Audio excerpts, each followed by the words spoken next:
And then there's the he'll change myth. One of the things that you talk about is how women wait for men to change. Yes, I've heard that the only time you can change a man is when he's in diapers.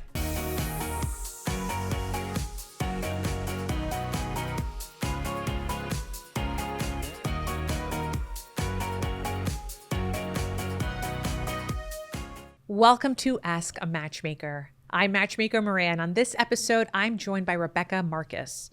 She's a therapist who helps millennial women in New York City break toxic dating patterns and find meaningful, joyful relationships. Now, before we keep going, I want to remind you that this podcast is for everyone, whether you're single, in a relationship, or somewhere in between. You'll always find no-nonsense insights here into dating, relationships, compatibility, and love in modern times. And remember, dating is a privilege and it should be fun. And if you found your person, that's wonderful. But if you're single, which I know a big part of this community is, this space is especially for you. My goal is to give you the tools, the insights, and yes, sometimes the tough love you need to navigate dating with clarity and confidence. And if you've yet to, what are you waiting for? Buy my book. It's called Ask a Matchmaker, Matchmaker Maria's no-nonsense guide to finding love. You can find it at Barnes & Noble. You can find it on Amazon. You can find it at your local bookstore. You can also download the audiobook on Audible or Spotify. That's 5 ways to get the book in your hands or in your ears. Pick your flavor. You can also head over to matchmakermaria.com to submit your dating questions. If you want to be featured on an upcoming episode, you head over to matchmakermaria.com, you select podcast, and you can ask your question there. You can also check the Roundtable. That is my private community for singles who are ready to date with intention. And there's a special promo code waiting for you in the show notes. All right, so I'm joined by Rebecca Marcus. She's a therapist, a licensed therapist, who's helped millennial women in New York City break toxic dating patterns and find meaningful, joyful relationships. Rebecca, your whole mission is about helping women slow down and trust themselves in love. Let's dive in. Great. Thank you so much for having me. So right before we started recording, I was asking about your background. But you just told me you're on maternity leave. So tell me about that. Well, I just started coming back slowly. Yeah. So I just had my second daughter about 2 months ago. Do you want to have more? I'm not sure. Yeah. It's the trenches. But this is your second daughter. Yeah. So my oldest is 3. Oh, that's a good age break. My kids are 2.5 years apart, 2 years and 7 months. Isn't the second Do you have kids? boys or girls? I have one boy and one girl. Oh, that's nice. Yeah. I won. I'm done. But I feel like the second kid is more chill. They're not chill. That's the baby. The baby is more chill. Like what I'm saying is, the second kid, there's zero learning curve for the parent. So you are more chill. So you think your kid is more chill. Your second kid's going to be the one hanging off the chandelier. That makes sense. Yeah. No, I kept saying that. I'm like, is it because I'm more relaxed? You're more relaxed. The toddler stuff feels a lot harder than the newborn stuff. I always say, I remember my diaper bag with my first. It was like a backpack with like 3 backup bottles and this formula and 2 backup clothings and like all the diapers. With my second kid, it was a Ziploc bag that I just shoved into my purse with a diaper and a onesie. And that was it. I was like, whatever, I don't care. Yeah, so that'll be fine. That's going to be great for you. Can't wait. You're going to have to tell me, you're going to have to text me, Maria, I'm at Ziploc duty. I'm there with you. All right. So you talk to millennial women. Are those mostly your clients? Yeah, mainly. And I have some Gen Z women and then some women, like kind of like 40s. I guess that would be like that's millennial. Now and then old. I actually do work with some women also like over 50, like in the like 50 to 60. Oh, so too. all ranges here. Okay. Yeah. And you talk to them about dating and you're helping them solve their problems from a therapist's perspective. So you can't always give them advice. You're mostly helping them find the route for them to get to the answer, right? Right. Well, I offer a little bit of dating coaching, which I feel like can give a little bit more direct advice. But yeah, I think a lot of it is just helping them get clarity to kind of figure out the right path for them. And then if they ask certain things about like, you know, like tips for communication or boundary setting or like like I kind of help them get clarity to figure out what they're looking for. And then based on that, I might say like, is there sort of like a block here? Like what's getting in your way? Or, you know, so I work more with like the anxiety or like the somatic stuff, attachment trauma, those kind of things. Oh. And then also like the kind of like self-worth piece, you know, like self-confidence. Like, are you, okay, like you're saying you want this, but like, how are you showing up in your dating life? Or like, you're not saying yes to this guy, but like, these are the kind of things you're prioritizing, even though you're saying you want to get married, but you're not really prioritizing a partner. Can you give me a more specific example? Oh, sure. Yeah, so I guess not like if you're looking for a committed relationship, when people are sort of in these like situationships or like casual dating, and maybe they're not really like, it doesn't feel like they're on the same page, but they're attracted to the person, so they'll kind of put up with things, or like, well, like there's potential, like we'll see where it goes, but it's not necessarily what they're actually wanting. They're not on the same page in terms of both people maybe like wanting commitment, right? You know, or just like a life vision or kind of like the values and goals that they want to have like a marriage with. Do you feel like there are certain qualities that come up a lot of when women give more grace to the person that they're considering as a potential match, even though it's more of a situationship than a committed, like a committed intention? Right. Well, maybe kind of the like charismatic, suave, you know, the right. sort of like flirtatious, like confident. I mean, those aren't necessarily bad things, but I think sometimes if somebody, you know, there's that like electric chemistry and those kind of things. Yeah.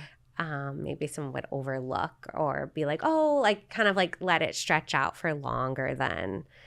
I mean, what you just described is someone who's probably really good at dating. Right. That doesn't necessarily mean that they want a relationship with you. Yeah. So, I mean, and maybe they also I think like men have their own challenges with dating too. You know, totally. Yeah. It's hard to navigate relationships, but I think the goal is just really, like I reframe it's like finding the right person and like getting clarity, as opposed to like, oh, making this person like me, or like I found a person that like I think is hot. So like, you know, if I don't know, act a certain way, then I'll like get them. And more is it like, does this person going to be like a good life partner for you that will make like a sustainable relationship? I love that you're saying this, but in your content, you produce a lot of content. What's your Instagram? rm.psychotherapy. So go follow her. So one of the things that you say on your content is that, you know, you can improve your dating life without dating. You've said that some of the best dating advice has nothing to do with dating apps. Can you explain how focusing on yourself first, things like you said, nervous system regulation and self-compassion, would actually improve your dating life? Sure. Yeah. So it doesn't mean that you shouldn't go out on actual dates or put in effort, you know, to speak to someone like you or like make a profile on a dating app, or like you could still use all of these things. But I think when we're too focused on the external, but internally, like we're coming from a place of urgency or like fear, that like dysregulated nervous system, or we're not really aware of like our own maybe like unconscious limiting beliefs or blocks, you know, like fear of vulnerability or rejection. Like we're saying like, oh, I want to meet someone, but there's maybe like defenses that are kind of at play. Tell me more about that. You just said that urgency is going to create a physical reaction. Tell me more about that.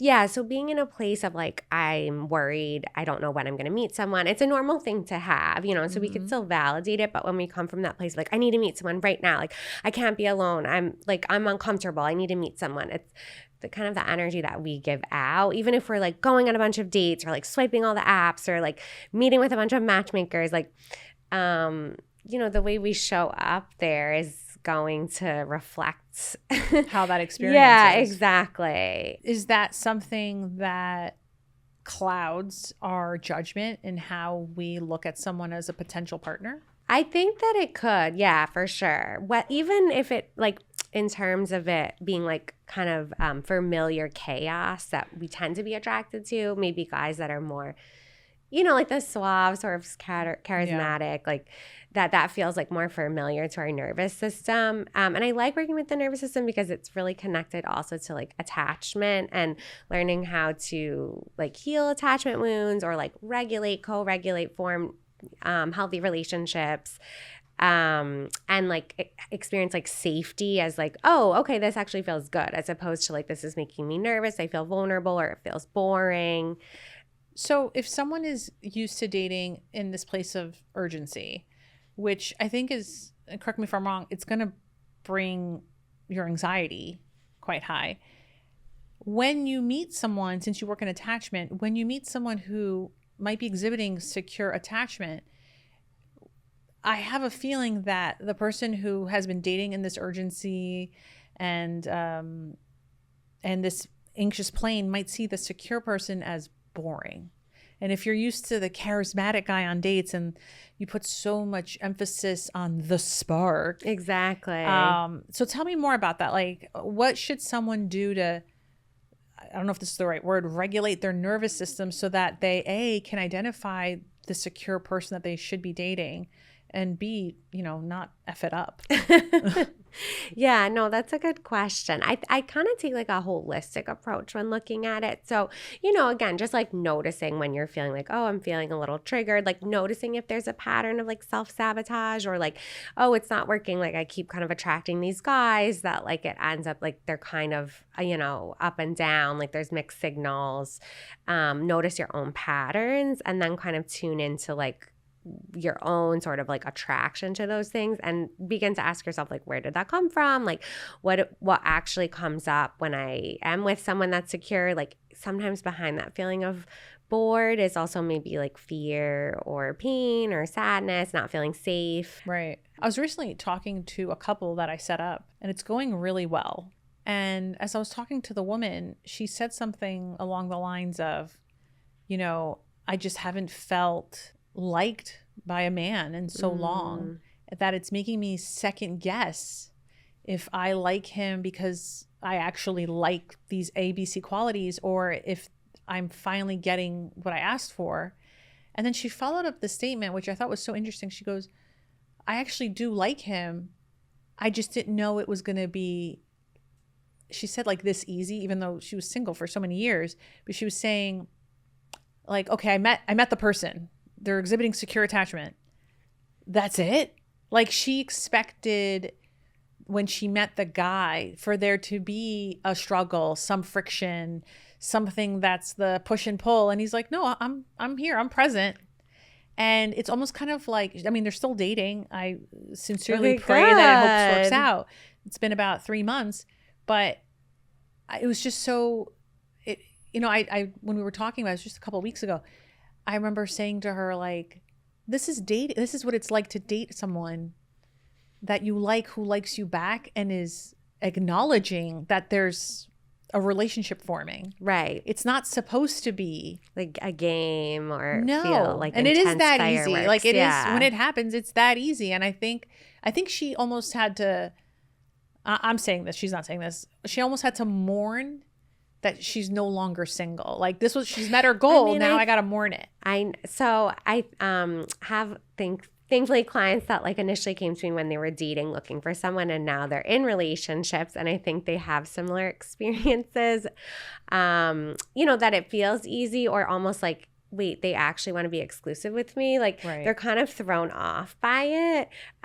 Or then they begin to feel secure. They're in the relationship, and then maybe they have like trouble with communication, or like they don't agree on something. And they're like, this is what it is. Or like there's a mourning of certain things that like when they were single, they didn't have to think about. So I always kind of tell people like all the skills that you are using to work on yourself while you're dating and trying to meet someone, you're still going to use them in a relationship. What do you tell your clients or patients? I don't know what the right word is here. What is the right word? I mean, both. I think the older kind of terminology was patients, and now they're using more clients. Okay. But I kind of use them interchangeably. Well, the people that you're helping, yeah. What would you advise them to ground themselves, in this process? I think like grounding is a good term. Like use grounding skills and know kind of your own triggers, sensitivities, maybe things that you have from growing up, like your own family of origin or past relationships that, might be like kind of triggers for you. Learn about yourself, your attachment style. I don't think that it's set in stone. I look at attachment as more fluid, and know that, whether you're single or in a relationship, like kind of knowing your own stuff and how to communicate it and recognizing like when it's your stuff or when it's maybe like the other person. Or sometimes our stuff, right? Because we have to learn. How to relate to one another. Yeah. You know, and I think when you can do that and you're also able to use some of the like mindfulness skills like breathing, kind of noticing your space, noticing your surroundings, like the more somatic practices. What's a somatic practice? This is like the third time you say it. And I'm like, I know soma means body. So I would say it's sort of like that, like integrating the mind body. So someone will say like, I'm anxious or like, I feel nervous that I'm going to be rejected. And so sometimes like kind of tuning into like, where do you feel that in the body? Like, can you take a breath, like notice your surroundings? It just helps to remind our body that we're safe, because sometimes when we're having an experience, in terms of like a dysregulation of emotion or like, feeling the sense of urgency or like lonely, we're very much like in our head. So just different ways of it doesn't necessarily make the emotion go away, but it kind of like tames it a little bit so you could tolerate it and you can still kind of be like, okay, like I'm safe in this moment. I feel uncomfortable, but it's like it will pass. Right. So kind of creating that awareness. And in relationships, like even if it's a good, healthy relationship, we're having a disagreement, the more we can kind of stay regulated, we're going to get more accomplished. And I think, also this realization when you get in, like when you've been single for a while, you really want to meet someone, there is a little bit of like once I meet someone, like, then I could just relax or there won't, like everything will be okay. And there's a lot of things that do come with it. I think remembering that like a person is not going to, or relationships like not going to do everything for you. You still have to be working on yourself and find your own ways to and on that note, you have said something else and I want to talk about it. You have said, because it's totally related to what you just said, you don't have to be obsessed. You say that you should normalize that love doesn't mean being obsessed 24/7. Some people panic if they don't feel fireworks all the time.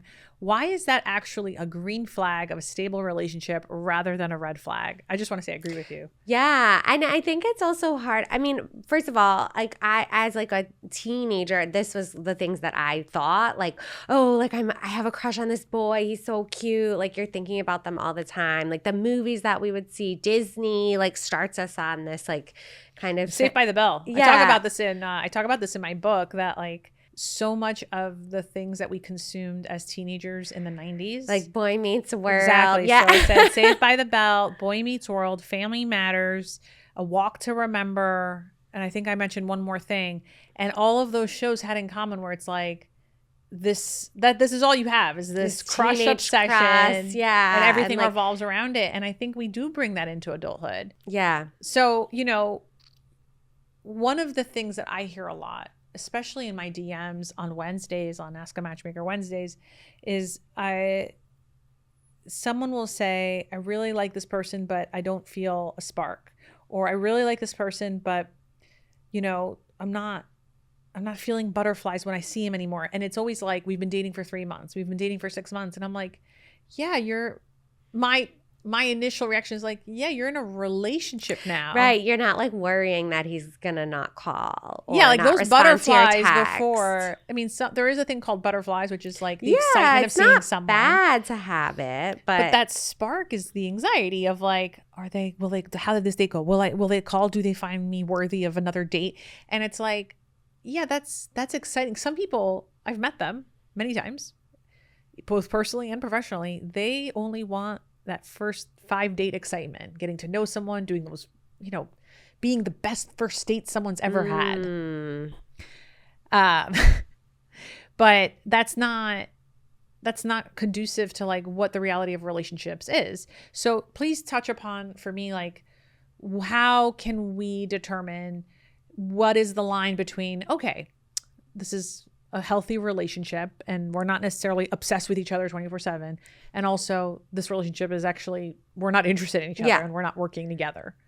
Yeah, that's a really great question. And I think with attraction, I will say, in terms of heterosexual relationships, I do think that men and women, sometimes attraction, for men, physical attraction, I think they often, right. Yeah, I write about this in the book. Okay. Yeah. And then women, I think that, if it's like a neutral thing, if they're repulsed on the first date, I personally don't really think it will grow. Right.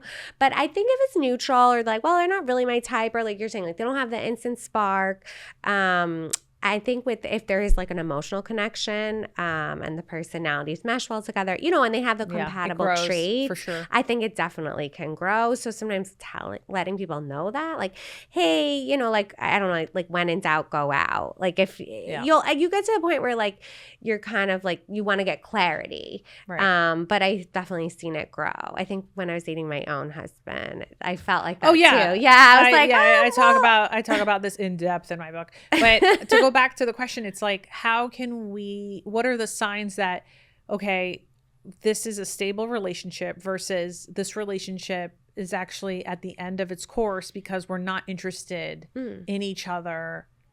Like, because I think that line can be great. I think that's why people are asking me that question, right? Mm-hmm. Which is like, all right, the excitement's gone. Now what? Mm-hmm. Right. So I guess it's just kind of seeing, I mean, in terms of like, has the attraction, is it like decreasing where you would feel grossed out by the person? Or is it like, okay, like there is still a feeling of like, even if you didn't kiss the person, like would you want to? Mm-hmm. I think sometimes that can help. And also like, are you on the same page with kind of what you're looking for in terms of like life goals and even like kids? Like if people don't want to have kids or one person does and they haven't really discussed it. Right. I mean, that can, or just different. Yeah. I'm just thinking like 2 months down the line, like my instinct in these questions is always like, as long as you're still learning about each other, because I've been married for almost 10 years. I had to think about it. I'm still learning. Right. And I feel like if you feel like it's stagnant and you're not learning from each other and growing even at the same pace, that might be a misalignment. Yeah.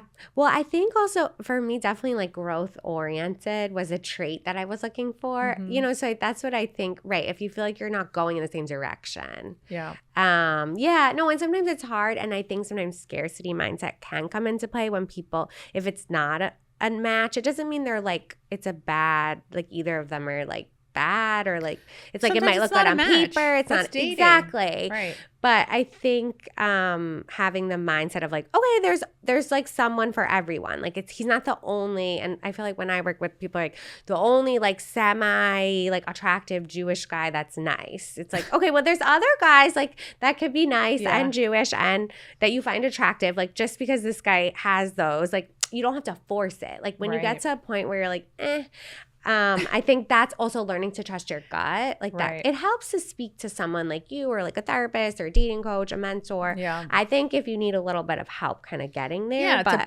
balance maybe like you were saying before about like regulating your emotions, like even making sense of the environment you're dating in, mm-hmm. right? Another thing that you talk about, and I think it's related to what you just said, you talk about the he'll change myth. One of the things you've talked about is how women will wait for men to change. You said the only time you can change a man is when he's in diapers. So I heard that quote from actually this woman I read. Her book was called I Only Want to Get Married Once. And she writes about that. It was like a quote I've heard, but I found it so true. I mean, I think in general, just for people, you could just like if they're motivated to change, that's great. And like, you want to have communication, but to fully change someone, especially if like they don't want the same things as you or they've got their own stuff that they have to work on. They're not ready yet. Like they might get to that point. But I think when people stay in these sort of situations, especially when someone's maybe made it clear, like, I'm not really looking for anything serious, they still might reach out to you because like it feels good for them and they do like you, but they have their own stuff. And I think waiting around when you yourself are ready, it can be painful and like a lot of disappointment can come from it. I also think even articulating sometimes what people need to change instead of your own expectations can really set up a place where I don't want to say that person doesn't want to change but resists. And I'll give you an example because it's not just women who think men will change. There's men who think women will change. I remember being in college and, the guy that I dated in college, he thought I was really fat. And that's his opinion. And, you know, maybe I was overweight, but it's, you know, telling someone you need to go to the gym. Yeah, my weight's not going to change in the next 2 weeks. So you telling me I need to lose weight, all it did was make me feel insecure. Yeah. And also confused because you don't have a problem getting it up.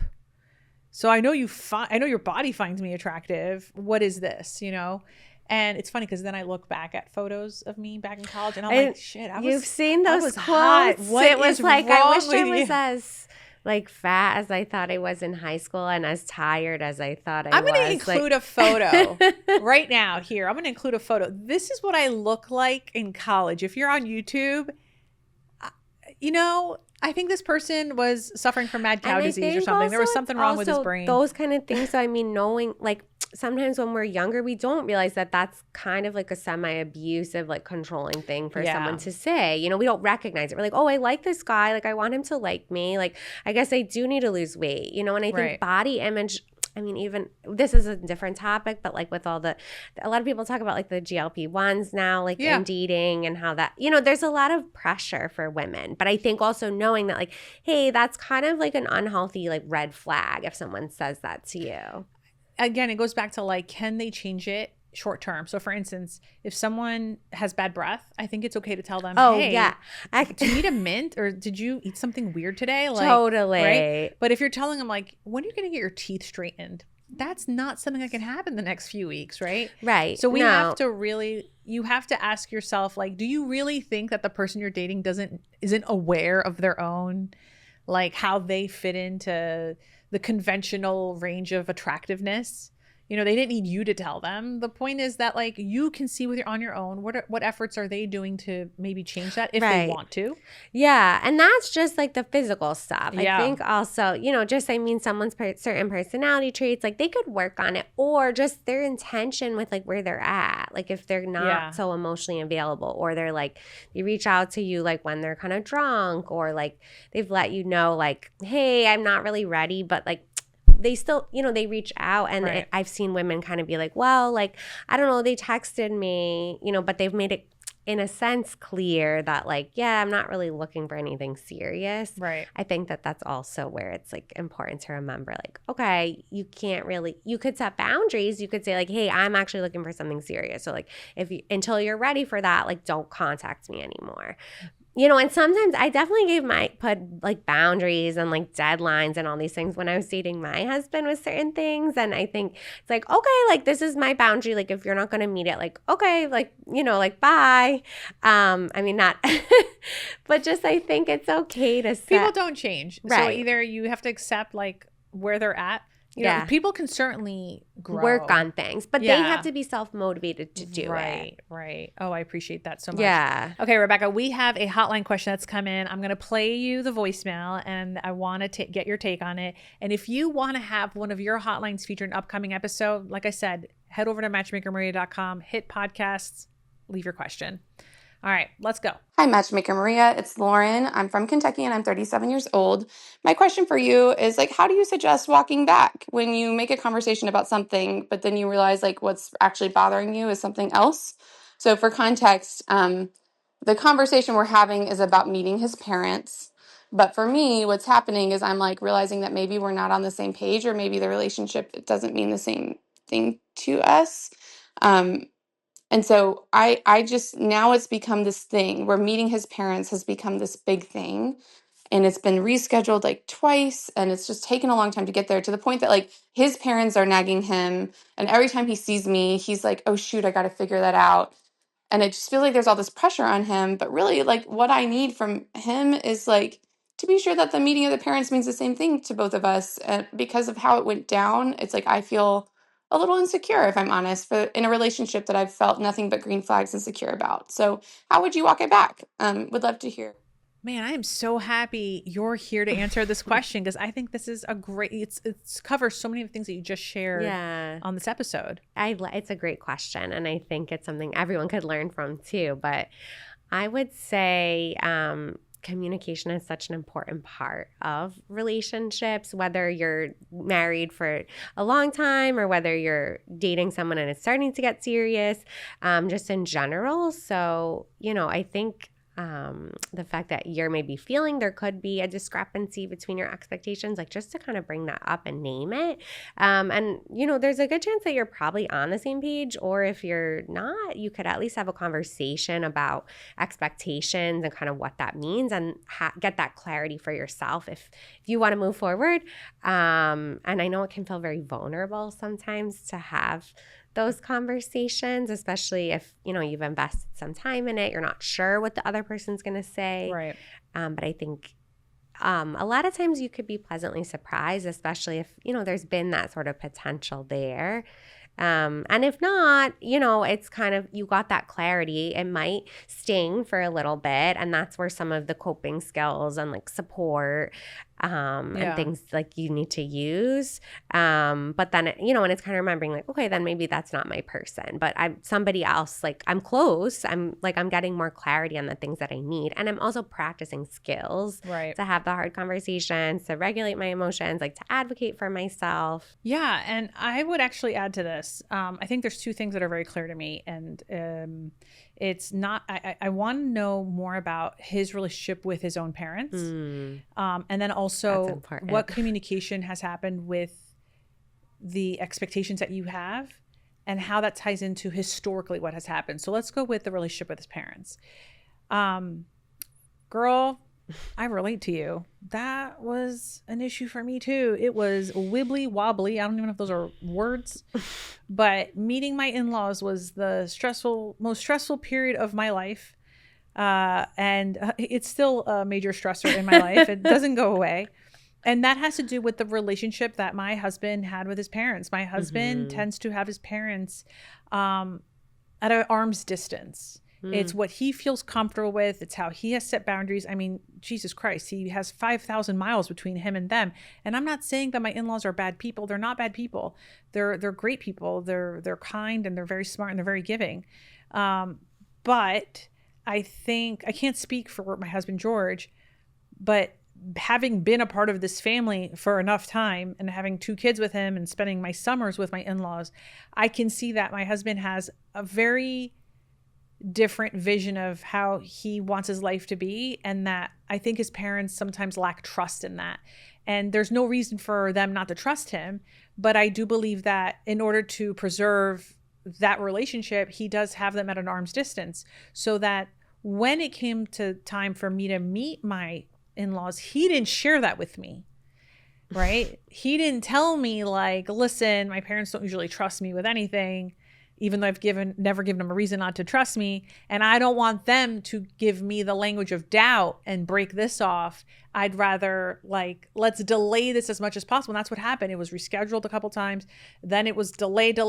And I went into that so insecure. So I relate to that. And so what I'm telling you now from the future is ask him about his relationship with his parents. Like, make him prepare you. Tell him what is the good, bad, and ugly. What are things you wish to unlearn that in how your parents raised you? What are things that you loved in how your parents raised you, right? So that's the first, the education. The second is which ties into the third, you have to set your expectations in what he tells you, right? And that expectations is, okay, so if we met, what does that mean? Or am I being presented as this is a really serious girlfriend, or am I your potential wife? And you ask that question clearly, because you have an answer for that too. If he met your parents, what does that mean for you? And you should share that. If you met my parents, it means that this is a very serious boyfriend that I am enjoying spending time with and getting to know. Or mom, dad, this could possibly be my future husband. So your opinion matters to me. If their opinion matters to you, you could say that. I don't know. I don't know your relationship. But that ties into the third. What has historically happened? And I think you have to ask your partner here, hey, who else has met your parents? I remember asking that to my husband, who else has met your parents? And he said, nobody. He said, my dad knew of a girlfriend I had in college, but they have been in the dark since then. I met my husband when he had just turned 35. So the last time they had heard about him going out with a woman was when he was like 23, right? And he just left them in the dark. So asking him historically, what do they know? They don't know anything, which my husband says that's actually one of his biggest regrets, because he kept them in the dark for so long that when I was presented, my in-laws thought, oh, you could do better. Or surely there's someone better than this person and the only reason that my in-laws didn't like me is because I lived in the States. Where is your husband from? He's from Greece, just like me. Oh, okay. My husband is Canadian, so I was dealing with also all the international. Yeah, we got to import. But my husband lived in the States since he was 22 or 23. I met him when he was 35. My in-laws for so many years could never blame America for keeping him in the States, but now they had a human being. And he wishes that he could have said, hey, here is my dating history. I think you're going to really like this one. Now, I'm not saying that your partner may have also left them in the dark. And listen, I think that's also preservation. You know, George can say all he wants that he wishes he told his parents about his ex-girlfriends. I don't think that's his personality type. To go back to the first thing, what is his relationship with his parents, right? So I think that there needs to be a conversation. I don't think it needs to be face-to-face. I think this is one of those conversations you have on a long drive or a long walk. And I don't think it just happens once. I don't think it's a one conversation. I think it happens multiple times. And I think you need to express how much it means to you to meet someone's parents, regardless of their relationship. I remember communicating to my husband when he was back, my boyfriend, listen, my parents have, it's me meeting someone's parents is a huge deal. And if you are introducing me to your parents, it has to be because you think you're going to marry me one day. Otherwise, I'm not interested in meeting them. At this age that I am, I'm not interested in meeting your parents. I don't want to form a relationship with them if you don't think that I'm part of your future. I'm not saying I'm going to be, but I need to know that we're on the same track. We might get off at different stations. That happens sometimes, but at least are we on the right track? So I think there's a lot of valuable information here between me and Rebecca. I'm so happy you came here. Rebecca, I think a lot of people are going to get a lot of value out of this conversation. For listeners who want to connect with you, learn more about you, work with you, where should they go? You can head over to my website at RM Psychotherapy to contact me there. You can email at hello@RM Psychotherapy, or you can find me on Instagram at rm.psychotherapy to learn more about things that I offer, resources, or how to work together. I love that. And we'll include those links in the show notes. There's also going to be other links in those show notes. There's going to be a link to the Roundtable. That's my exclusive online community. We try to date more intentionally. We do have live calls every Monday at 8 p.m. Eastern. And if you can't make it, it's recorded and it is private. And there is a promo code in the show notes. There's also a link to purchase my book. You can buy it like Kindle. You can buy it soft cover. Here it is, beautiful cover. Or you can listen to an audiobook. And of course, there's always going to be a link to my Instagram. You can follow me at Matchmaker Maria. You can also follow the podcast at Ask a Matchmaker. Thank you so much for joining us on this week's episode. Be lovable, but more importantly, be likable. See you next week.